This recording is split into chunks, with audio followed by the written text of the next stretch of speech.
Good evening guys, this is Jerry Rider Moto Vlog. Welcome to my vlog. So ngayon i-update lang namin kayo sa nangyari sa undercoating na pinagawa namin noong nakaraang taon, exactly February 2025. So ngayon is January 2026. Kung yung makikita nyo yung nangyari dito sa ilalim ng aming under chassis, ito yung parte ng ilalim ng gulong. So apat na gulong yan, unahan, likod at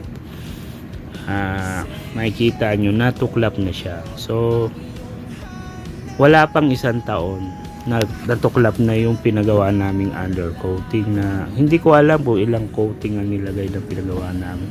Ito ay nagsisimula sa letter M, may branch sila sa Malolos, may branch din sila sa Bulacan. So nagsisimula sa letter M, nagtatapos sa letter Y.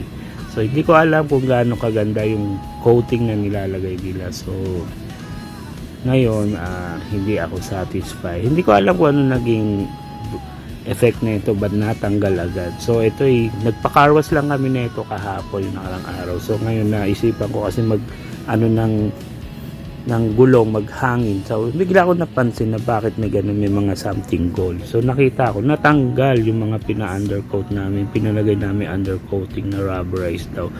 Sabi nila maganda raw yung kanilang materials, pero eto wala pang isang taon. So nakaraan taon na puro ulan, nalagyan ng putik. So pinakarwash ko lang. So pagtanggal ng mga residue ng mga mga dust, putik, yan nangyari, naging uli, back to original kulay na may mga kalawang. So hindi naman ako nagsabi lang ano to. So kung kayo ay talagang magkaroon ng undercoating sa mga sasakyan nyo, piliin nyo na lang siguro yung talagang the best, yung may talagang may quality, may pangako, may pangalan at may pinagmamalaki. So for this nangyari sa akin, hindi ko alam kung gaano kalala, hanggang dun sa ilalim ko natanggal din lahat. So siguro pag nagpa-change oil ako, pag inangat makikita ako.